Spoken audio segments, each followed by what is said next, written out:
I had spent most of my childhood as a swimmer. And that meant that during the summer, I would spend 3 to 4 hours under the sun. I had a fun childhood, but at the same time, it meant that I was the darkest I had ever been and probably will ever be. Now, at first, that didn't really bother me until I realized that some of the names my classmates would call me were not exactly compliments. I've been called uling or charcoal, negra, aida, and while yes, they're not really insults, the way that they were said to me kind of felt like there were. Now, when I was 13, I decided that I would quit swimming. I remember begging my parents to just let me stop because it was not worth it. I got darker and darker, and along with the darkness of my skin, my self-esteem also dropped. When I was in my first year in university, I remembered taking beach volleyball for my PE class. And after 2 hours under the sun, the first thing that I did was to run to the drugstore just so I can find the fast-acting whitening lotion that will hopefully reverse the effects of the sun on me.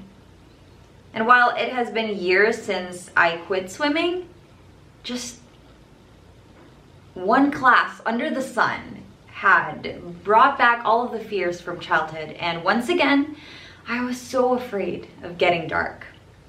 Obviously, none of my attempts at whitening worked because I'm here in front of you, a very, very proud morena. It all started, my journey to being a proud morena started when I was writing my thesis in my 4th year in college. In my 4th year in college, I finally discovered what it was, the issue that I was struggling with my whole life. And that was colorism, aka the discrimination against darker skinned people, especially within the same ethnic group.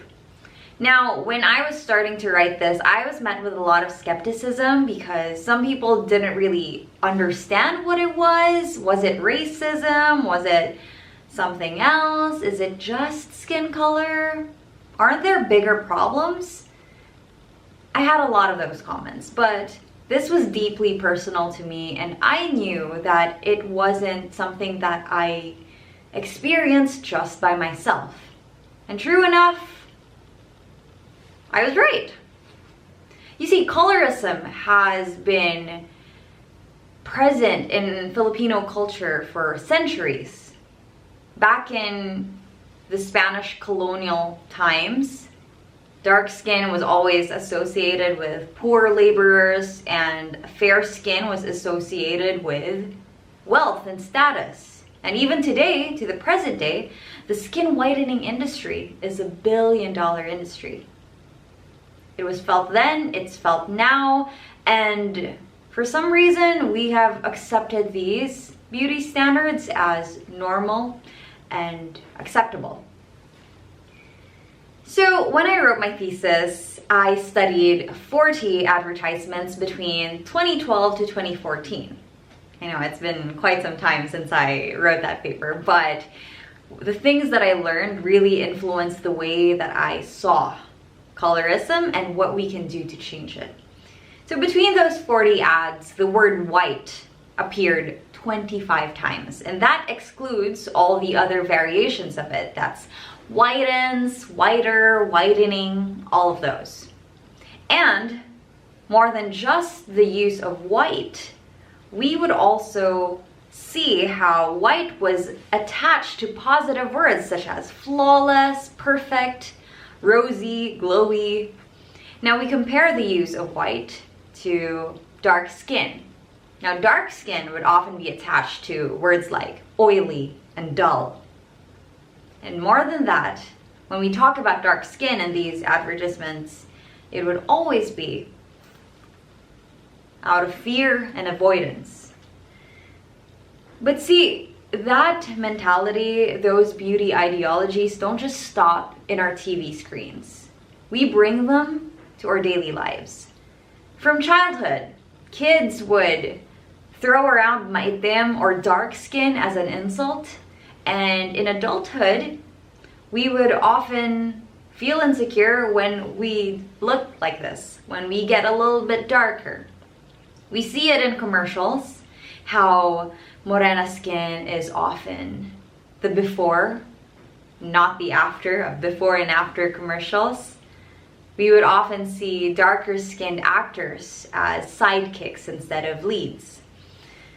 And when we look for jobs, one of the especially customer facing jobs, we would have presentable as a requirement, but that poses a difficulty, especially when people's notion of presentable means fair skinned. What about everybody else, right? What about everybody else who's a little bit on the darker side? You see, a lot of people experience this, and it's not just teasing. It doesn't end in teasing. It doesn't end in bullying. It would have been simple if we could just end things by telling people to stop talking about dark skin as if it's an insult. But the problem doesn't end there. For example, content creator Patrice Averilia shared in one of her videos that when she applied for a flight attendant job, she was rejected and asked to come back once she has undergone skin whitening. What does her skin color, what does our skin color have to do with our ability to perform tasks for that job? There was another member of the Kayumangi Club on Facebook where he mentioned that he was entering a mall with his laptop and he was barred by the security officer because he didn't seem like the kind of guy who would be able to afford a laptop. He looked suspicious, was what he said. And this is often an experience of somebody who looks like us. Profiling based on skin color. Now, on the other hand, when we look at dark skin from an external point of view, things tend to be a little different. In beauty pageants, we pride ourselves with our natural tan. We like to talk about our dark skin from the perspective of foreigners. Like, foreigners want to get tan. We have the tan, therefore we are beautiful and great. And then when we talk about Filipinas who have foreign partners, we often call them an exotic beauty, which is kind of confusing to me, honestly. I've been at the receiving end of that compliment a lot of the time, and I keep wondering, how am I exotic? How is anyone here exotic when we're everywhere? So many Filipinos share my skin color, and yet we're exotic? Why is that? Why do we need validation from people outside our country in order to give ourselves permission to embrace and celebrate dark skin? Can't we just be beautiful on our own? Now, luckily, things are changing. With social media, people are becoming more and more and more vocal about colorism, and it's beautiful to see. Language used to be used to maintain colorist ideologies. We used to maintain those harmful beauty standards by using language. Now, today we are using language to change that, and that is a powerful tool to have. For example, a few years ago there was a glutathione ad that mistakenly pit dark-skinned women against fair-skinned women, and Twitter was just not having it. Millennials and Gen Z are fighting back, and consumers finally have a voice. We get to tell brands that, no, we don't like this. This messaging is problematic. And then we have our families. At home, young kids are starting to have a little bit more confidence when they're told that they need to change something about their skin or their body. It's getting more and more common and encourage to just say, hey, I do like myself. I don't want to change that part of myself. And it's so awesome to see. I see it everywhere on social media, Twitter, TikTok. Oh my gosh, it inspires me right back. You see, language is power. The way we use words to talk about skin color is power. And when we find ourselves in positions of power, hopefully we can keep this in mind.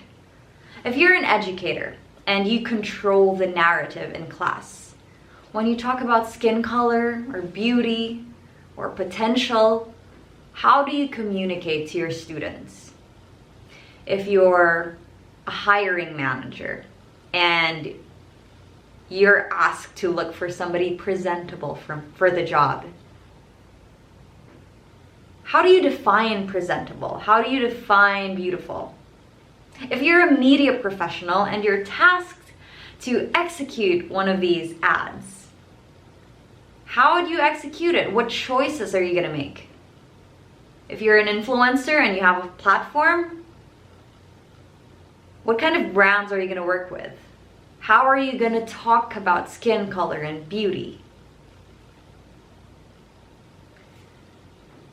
When we are in positions of power, sometimes we don't realize that our little choices affect us all in a bigger scale. And hopefully, when we make those decisions, we realize that we need to be agents of change.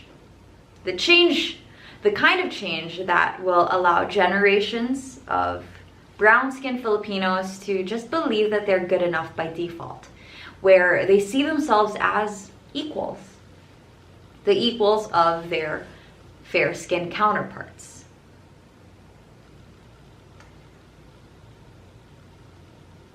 Language is powerful.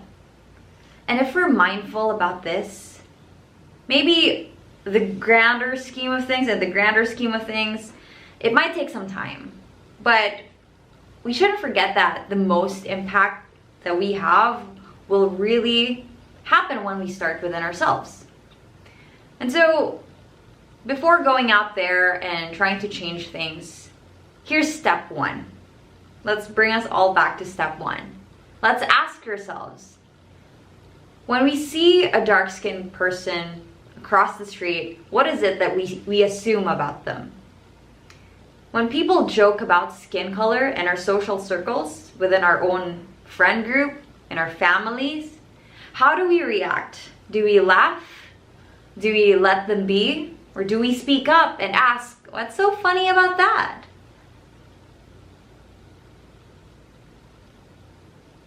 How do we talk about skin color? What do we see in skin color? Now, I ask you this because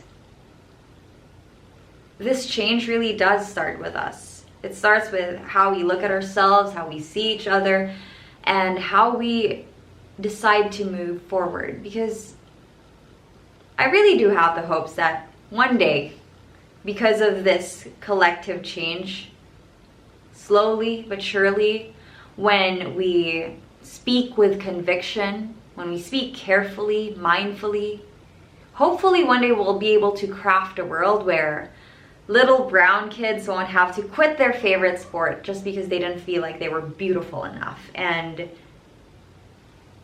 brown-skinned people won't have to think if their skin color is going to cost them their job or the next opportunity.